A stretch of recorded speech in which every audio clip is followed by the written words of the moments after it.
नमस्कार दोस्तों, आप देख रहे हैं अध्ययन विद विशाल।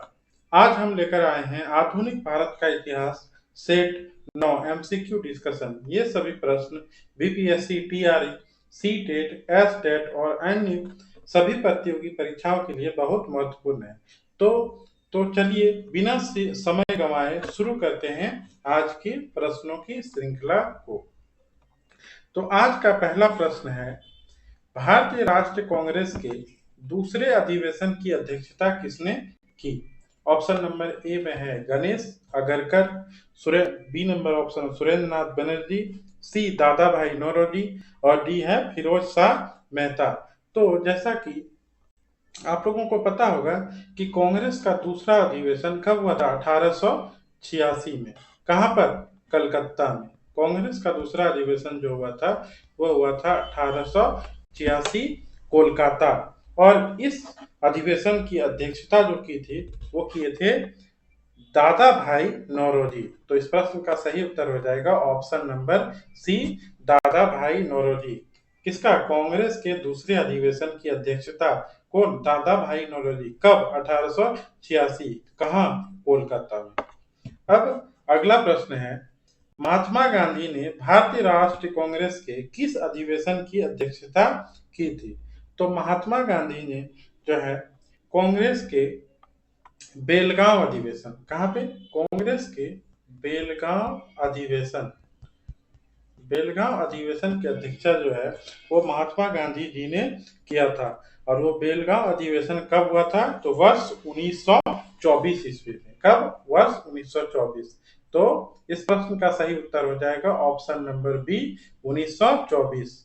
भारतीय राष्ट्रीय कांग्रेस की अध्यक्षता किसने? महात्मा गांधी ने। बेलगांव 1924।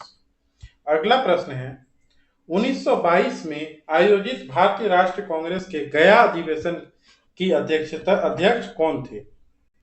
तो 1922 में जो भारतीय राष्ट्रीय कांग्रेस का गया अधिवेशन आयोजित किया गया था उसके अध्यक्ष थे चितरंजन दास। चितरंजन दास, ऑप्शन नंबर ए। 1922 यह अधिवेशन कहां पर हुआ था? गया में। और इसके अध्यक्ष थे चितरंजन दास। और इसी अधिवेशन में और इसी कांग्रेस के अधिवेशन में, कांग्रेस के गया अधिवेशन में स्वराज पार्टी की नींव पड़ी थी। किस पार्टी की? स्वराज पार्टी। वर्ष 1922 गया अधिवेशन, अध्यक्ष चितरंजन दास। अगला प्रश्न है, 1922 के भारतीय राष्ट्रीय कांग्रेस के गया अधिवेशन के अध्यक्ष कौन थे? तो ये क्वेश्चन रिपीट हो गया है, तो इस प्रश्न का उत्तर क्या हो जाएगा? चितरंजन दास। गया अधिवेशन का अध्यक्ष कौन थे? तो चितरंजन दास। तो इस प्रश्न में चूंकि चितरंजन दास ऑप्शन में नहीं दिया गया है तो इस प्रश्न का सही उत्तर क्या हो जाएगा? उपयुक्त में से कोई नहीं। तो इस प्रश्न का सही उत्तर हो जाएगा क्या? उपयुक्त में से कोई नहीं, क्योंकि 1922 में जो कांग्रेस का गया अधिवेशन हुआ था उस अधिवेशन की अध्यक्षता जो किए थे वो थे सी आर दास। सी आर दास। अच्छा, C R Das option number आपका ए में दिया हुआ है। Option number A, C R Das. चलते हैं अगला प्रश्न की ओर। अगला प्रश्न है, भारतीय राष्ट्रीय कांग्रेस का गया अधिवेशन किस वर्ष हुआ था? तो भारतीय राष्ट्रीय कांग्रेस का गया अधिवेशन अभी हमने आप लोगों को बताया ये हुआ था वर्ष 1922। वर्ष 1922। ये प्रश्न बीपीएससी में कई बार पूछे जा चुके हैं। अगला प्रश्न है, भारतीय राष्ट्रीय कांग्रेस का 27वां अधिवेशन किस स्थान पर हुआ था? तो भारतीय राष्ट्रीय कांग्रेस का 27वां अधिवेशन जो हुआ था वो हुआ था कहां पर? Option number D, Bankipur.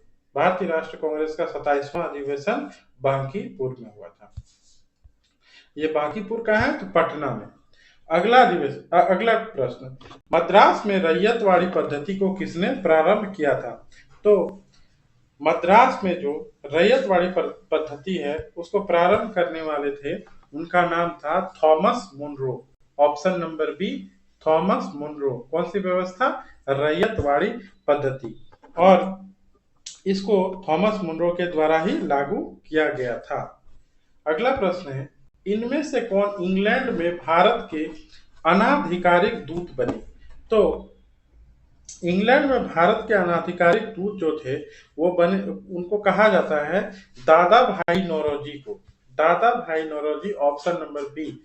दादा भाई नौरोजी को इंग्लैंड में भारत के अनाधिकारिक दूत कहा जाता है।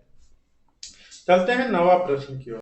नवा प्रश्न है, किसने कहा था कि 1857 की घटना का प्रारंभ धर्म के संघर्ष के रूप में हुआ? किसके संघर्ष के रूप में? धर्म के संघर्ष में के रूप में हुआ था, और उस घटना का अंत स्वतंत्रता संग्राम के रूप में हुआ। तो यह कथन था डॉक्टर एस एन सेन जी का। डॉक्टर एस एन सेन ने ही कहा था किसके बारे में? 1857 की क्रांति के बारे में, कि 1857 की घटना का प्रारंभ धर्म के संघर्ष के रूप में हुआ था, और उस घटना का अंत जो है वो स्वतंत्रता संग्राम के रूप में हुआ। तो इस प्रश्न का सही उत्तर हो जाएगा doctor S N Sen, option number A. अगला प्रश्न है, poverty and un British rule in India किसने लिखी? तो एक पुस्तक थी जिसका पुस्तक का नाम था poverty and un British rule in India. तो ये पुस्तक जो है ये दादा Bhai Naoroji, option number B, दादा भाई नौरोजी के द्वारा ही ये पुस्तक लिखा गया था, poverty and un British rule in India. और इसी पुस्तक में इन्होंने धन निष्कासन का सिद्धांत दिया था। धन निष्कासन का सिद्धांत। तो अगर प्रश्न पूछा जाए कि धन निष्कासन का सिद्धांत किसने दिया था, तो धन निष्कासन का सिद्धांत poverty and un British rule in India में दादा भाई नौरोजी के द्वारा दिया गया था। अगला प्रश्न है, किसने कहा था कांग्रेस आंदोलन ना तो लोगों द्वारा प्रेरित था, ना ही यह उसके द्वारा सोचा या योजनाबद्ध किया गया था? तो यह कथन जो है लॉर्ड डफरिन, जो कि कांग्रेस के आलोचक भी थे, तो इस डफरिन ने ही कहा था कि कांग्रेस आंदोलन ना तो लोगों द्वारा प्रेरित था और ना ही उनके द्वारा सोचा या योजनाबद्ध किया गया था। तो इस प्रश्न का सही उत्तर होगा ऑप्शन नंबर ए, लॉर्ड डफरिन। अगला प्रश्न है, मुझे विश्वास है कि कांग्रेस अपने विनाश की तरफ जा रही है।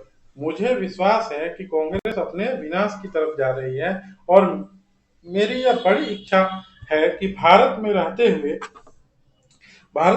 हुए इसके शांति प्रिय निधन के लिए इसका सहायक बनूं। तो यह कथन किसका था? यह किसने लिखा था? तो यह कथन जो था ये लॉर्ड कर्जन का था। लॉर्ड कर्जन ने ही कांग्रेस के बारे में कहा था कि मुझे यह विश्वास है कि कांग्रेस अपने विनाश की तरफ जा रही है, और मेरी यह बड़ी इच्छा भारत में रहते हुए कि मैं इसके शांतिपूर्ण निधन के लिए इसका सहायक बनूं। चलते हैं अगले प्रश्न की ओर। अगला प्रश्न है, मुझे विश्वास है कि कांग्रेस, यही प्रश्न रिपीट हो गया, इस प्रश्न का उत्तर हो जाएगा लॉर्ड कर्जन। अगला प्रश्न पर चलते हैं। अगला प्रश्न है, इनमें से किसने कहा था कांग्रेस का महल लड़खड़ा रहा है और भारत में रहते हुए मेरी एक बड़ी महत्वाकांक्षा है कि मैं शांति के साथ इसे मरने में सहयोग दी? तो ये कथन भी था Lord Curzon, option number C. अगला प्रश्न, निम्न में से किस वायसराय के कार्यकाल में भारतीयों को राय बहादुर और खान बहादुर उपाधियां प्रदान करना प्रारंभ हुआ था? तो ये राय बहादुर और खान बहादुर जैसी उपाधियों का प्रारंभ जो है ये हुआ था लॉर्ड लीटन के कार्यकाल में। Option number B, Lord Lytton. Lord Lytton के ही कार्यकाल में ये राय बहादुर और खान बहादुर जैसी उपाधियों का प्रारंभ हुआ था। चलते हैं अगले प्रश्न की ओर।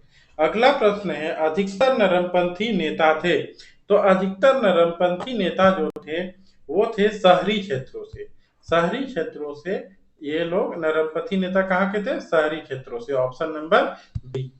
17वां क्वेश्चन है, निम्न में से कौन उग्रपंथी नहीं था? क्या है? निम्न में से कौन उग्रपंथी नहीं था? Option number A, Bal Gangadhar Tilak, B Madan Lal, C Udham Singh, और डी गोपाल कृष्ण गोखले। तो option number D, Gopal Krishna Gokhale ji जो थे ये जो थे ये उग्रपंथी नहीं थे। ये क्या थे? तो उदारवादी नेताओं में शामिल थे ये। अगला प्रश्न है, भारत सेवक समाज की स्थापना किसने की थी? तो भारत सेवक समाज की स्थापना जो है option number C Gopal Krishna Gokhale ji के द्वारा किया गया था। किसके द्वारा? गोपाल कृष्ण गोखले। और ये महात्मा गांधी के राजनीतिक गुरु भी थे। अगला प्रश्न है, वर्ष 1905 में सर्वेंट्स ऑफ इंडिया सोसाइटी की स्थापना किसके द्वारा की गई? तो वर्ष 1905 में सर्वेंट्स ऑफ इंडिया सोसाइटी की स्थापना जो है ये भी गोपाल कृष्ण गोखले जी के द्वारा ही किया गया था। Gopal Krishna Gokhale, option number D.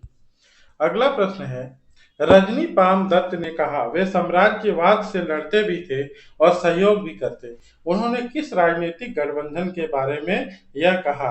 तो रजनी पाम दत्त जी ने भारतीय राष्ट्रीय कांग्रेस के बारे में, जो कि ऑप्शन नंबर ए में है, भारतीय राष्ट्रीय कांग्रेस के बारे में उन्होंने कहा था कि वे साम्राज्य से लड़ते भी थे और सहयोग भी करते थे। तो ये था हमारा आज का 20 प्रश्नों का श्रृंखला। आपको अगर यह वीडियो पसंद आया तो चैनल को सब्सक्राइब करें, वीडियो को लाइक करें और शेयर करें। मिलते हैं अगले वीडियो में।